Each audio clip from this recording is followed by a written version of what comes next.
후쿠시마 현민의 마음을 짓밟는 행위. 개인적으로 이번 올림픽 관련 소식들 중에 그 수준이 너무 낮아서 가장 웃겼던 멘트였습니다. 얼마나 자국 정치 논리에 몰입되어 있으면 이런 되도 않는 말을 하는 걸까. 얼마 뒤 미국도 단행한 도시락 공수. 조금만 생각해보면 예측할 수 있는 것을 한 치 앞도 못 보는 게 일본 정치가 아닐까 싶습니다. 이 멘트는 일본 정치가 얼마나 혐한에 매몰되어 있는지를 단적으로 보여준 사건이라고 저는 생각합니다. 이번 올림픽은 일본 사회의 여러 문제점들을 고스란히 드러내고 있는데요. 한국만 콕 집어 부정적으로 내보내는 일본사의 혐오적 행태를 꼭 지적하지 않더라도 일본의 어두운 면들을 대회에 드러내고 있습니다. 꼭 코로나가 아니었어도 역대급으로 기억될 올림픽이 아닐까. 저는 그렇게 생각합니다. 정도의 차이는 조금씩 있어도 이번 도쿄올림픽에 대한 여러 외신들의 평가는 박하기 그지없는데요. 오늘은 그 중에서 역사적 맥락까지 짚으며 짜임새 있게 잘 작성된 뉴욕타임즈의 기사를 가져와 봤습니다. 그 제목은 1964년 게임은 새로운 일본을 선언했다. 이번엔 응원할 내용이 적다. 뉴욕타임즈 외에도 블룸버그, 이코노미스트, BBC 등 여러 매체들에서는 심도 있게 이번 올림픽을 까는 기사들이 많습니다. 메이저 외신들 중 이번 올림픽을 호의적으로 다룬 기사는 거의 보기가 힘든데요. 이번 올림픽을 전체적으로 다룬 몇몇 다른 매체들의 기사도 클립 설명란에 걸어놓겠습니다. 궁금하신 분들은 참고하시면 되겠습니다.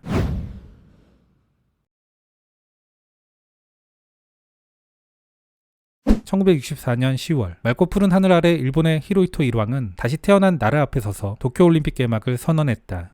일반 대중들이 2차 세계대전의 항복선언에서 처음 들었던 그 목소리가 이젠 기대감으로 가득 찬 경기장에 울려 퍼졌다. 코로나19 여파로 1년 연기됐던 도쿄올림픽이 다시 개막한다. 히로히토의 손자인 나루히토 일왕은 개막식에 참석하지만 일반 관중들의 입장은 금지될 것이다. 일본과 올림픽 둘 모두에게 연기된 이 2020년의 대회는 미래에 대한 희망이라기보다는 뚜렷한 쇠퇴의 순간이다. 그리고 1964년의 올림픽을 애틋하게 회상하는 일본 세대에게는 심각한 실망감을 안겨준다. 1964년 도쿄에 있는 가족의 집에서 새 컬러 텔레비전을 장만했던 일을 생생하게 기억하는 69세의 이노우에 가즈오 씨는 말한다. 일본의 모든 사람들은 올림픽에 대한 흥분으로 불타올랐습니다. 이번 대회는 그런 것이 없어서 조금 안타깝습니다. 그러나 진짜 문제는 올림픽을 방해하는 전염병과 올림픽 개최 과정에서 있었던 수많은 스캔들이 아니다. 오늘날 국가와 올림픽이 상징하는 바는 57년 전과 크게 다르다. 1964년 올림픽은 일본이 전쟁의 폐허에서 회복하고 침략의 세대를 거쳐 현대적이고 평화로운 민주주의로 재건되었음을 세계에 보여주었다. 고속도로와 신칸센이 급히 완공되었으며 소득이 증가함에 따라 이노우에 씨 같은 많은 일본 사람들은 올림픽을 보기 위해 텔레비전을 구입했다. 그리고 세계 최초로 위성 생중계된 올림픽이었다. 그런데 다시 올림픽을 여는 일본은 이미 성숙하고 풍요로운 나라다. 그러나 그들의 경제는 지난 30년 동안 침체되어 점점 더 많은 사람들을 뒤에 남겨두고 있다. 어린이 7명 중 1명은 빈곤에 시달리고 있으며 많은 근로자가 불안정하고 수당을 거의 지급하지 않는 계약직 또는 시간제 직업에 종사하고 있다. 이젠 훨씬 더 늙어버린 국가이기도 하다. 히로히토가 하계올림픽을 열었을 때에는 인구의 6%만이 65세 이상이었다. 그러나 오늘날 그 수치는 28%가 넘고 출산율은 1964년의 절반에 가깝다.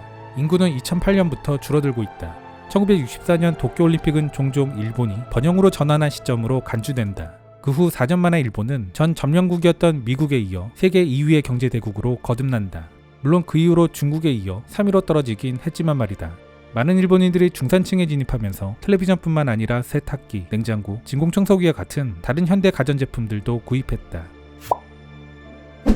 그때와 완전히 다른 지금의 일본은 정부와 기업, 시민사회가 어떻게 대응하느냐에 따라 국가의 미래 결과가 달라지는 전환점을 맞이하고 있다. 매사추세츠 공과대학의 나가하라 히로무 역사학과 부교수는 1964년에 일본은 역동적인 느낌과 더불어 미래가 있는 나라라는 느낌이 있었다고 말한다. 하지만 이제 신뢰를 잃은 나라, 특히 정치 엘리트들이 매우 강하게 자신감을 상실한 나라입니다. 일본의 오랜 관찰자들은 일부 경직된 사회관행과 문화적 규범을 수정해야 한다고 말한다. 강력한 사회적 결속력을 바탕으로 산업강국으로 부상한 일본이지만 사회의 그런 측면은 여성, 소수민족, 전통적인 기대에 부합하지 않는 기타 그룹을 억압하는 경향이 있다. 콜롬비아 대학의 현대일본 역사가인 캐롤 글록은 말한다. 일본의 강점은 분명합니다. 바로 사회적 구조입니다. 그러나 그것이 변화를 가져오기 어렵게 만든다면 그것은 약점이 될 수 있습니다. 일본엔 많은 잠재력이 있습니다. 그러나 문제는 상황이 그렇게 나빠지기 전 이를 파악해 실천할 수 있을 것인가 하는 지점입니다. 올림픽으로 인해 국제적 스포트라이트가 비춰지면서 일본의 많은 사회적 결점들이 노출되었다. 지난 2월 올림픽 조직위원회 위원장인 요시로 모리는 회의에서 여성들이 너무 많은 이야기를 한다고 말한 이후로 사임해야 했다. 많은 일본 여성들은 이런 식의 발언은 너무 익숙하다고 말한다.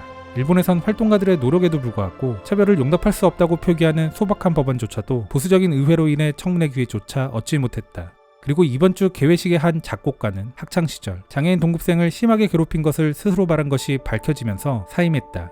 일본 문부과학성은 괴롭힘을 학교가 안고 있는 가장 큰 사회적 문제 중 하나로 규정하고 있다.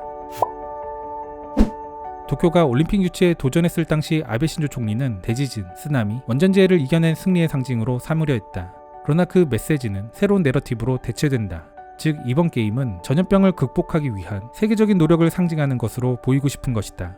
그러나 올림픽 개최를 대부분 반대하는 일본 국민들은 어느 쪽 메시지도 거부한다. 핵 정화는 아직 완료되지 않았으며 도쿄에서 코로나 바이러스 사례 역시 6개월 최고치에 도달함에 따라 비상사태 속에서 올림픽이 개최되고 있다. 이러한 증가는 올림픽 선수촌에서 매일 확진 사례가 발표되면서 더욱 심화되어 모든 사람에게 바이러스의 지속적인 힘을 상기시킬 뿐이다. 그리고 일부 행사를 제외하고는 모두 무관중이기 때문에 호텔, 레스토랑, 소매업체 및 기타 비즈니스에도 긍정적인 영향이 거의 없다. 1964년 올림픽 스타디움에서 기념의류를 판매했던 이쿠조 타무라 씨는 말한다. 관광업이나 호텔업이 특히 아쉽다고 생각합니다. 그들은 우리 세대와 같은 기회를 갖지 못합니다. 누군가를 탓할 필요는 없다고 생각하지만 이 상황에서 사람들은 견딜 수밖에 없습니다. 현 시점에서 일본이 가질 수 있는 최선의 희망은 대규모 발병 없이 행사를 마무리해 위기관리 능력을 과시하는 것이다. 1964 일본 역사상 가장 위대한 해의 저자 로이 토미자와 씨는 말한다. 일본 정부에 동의하든 그렇지 않든 이번 대회는 매우 높은 위험을 안고 진행되고 있습니다. 그것은 마치 시몬 바일스가 그 어떤 여자 선수도 하지 않았던 더블 파이크 기술을 시도하는 것과 같습니다. 과연 어떤 나라가 이런 일들을 추진했었는지 모르겠습니다. 다만 역사가들은 1964년 올림픽이 지금 망연자실한 시민들이 기억하는 것처럼 순조롭게만 진행되었던 것은 아니라고 지적한다. 나라여자대학교의 스포츠사회학자 이시자카 유지 교수. 그는 올림픽과 관련된 잘못된 의사결정으로 2명의 고위관리가 사임했고 올림픽이 있기 1년 전까지만 해도 국민의 약 절반만이 올림픽 개최를 지지했었다고 말한다. 올림픽은 시작되면 대회 자체가 전면에 부각되곤 하는 것이다. 사람들이 1964년을 가장 잘 기억하는 것 중 하나는 세계 최강 러시아를 꺾고 금메달을 딴 일본 여자 배구 대표팀의 승리다. 또는 영웅이 된 일본의 체조 단체전 금메달. 라이브 관객이 없어도 이 드라마는 여전히 존재하며 방송을 탈 것이다. 그러나 1964년 체조 선수이자 개인 은메달 3개를 획득한 추루미 슈지 씨는 말한다. 선수들에게 관중이 있다는 것은 큰 힘이 됩니다. 피부로 느껴지는 숨결, 경기장의 공기, 성공적인 착지를 기다리는 주변 사람들의 긴장을 느껴야 합니다. 그것이 없으면 똑같지 않습니다.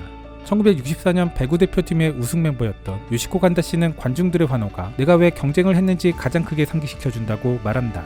이런 느낌이 없으면 많은 운동선수들이 어려움을 겪을 겁니다. 1964년에는 환경, 공기, 사회의 감정이 설렘으로 타오르고 있던 시기였습니다. 그래서 64년 올림픽에 비하면 너무 외로울 겁니다. 기사는 물론 도쿄올림픽에 관한 것이긴 한데요. 그런데 개인적으로 저는 이것이 소재에 불과할 뿐이라는 생각이 들었습니다. 올림픽을 소재 삼아 일본 사회를 바라본 것. 결과적으로 이번 올림픽은 일본의 의도와는 다르게 일본 사회의 부정적인 면만 강조하게 된 그런 대회가 아닐까 싶습니다. 마무리쯤 약간의 희망을 담으려는 모습도 보입니다만 이것도 결국 외로운 올림픽이 될 것이라며 끝맺음을 합니다. 사실 기사를 보면서 꼭 남일 같지는 않았는데요. 기사가 언급한 고령화의 문제나 비정규직 문제 등이 우리도 안고 있는 문제들이기 때문입니다. 어찌 보면 우리에겐 제대로 반면교사로 삼을 수 있는 올림픽이지 않을까 그런 생각도 해봅니다.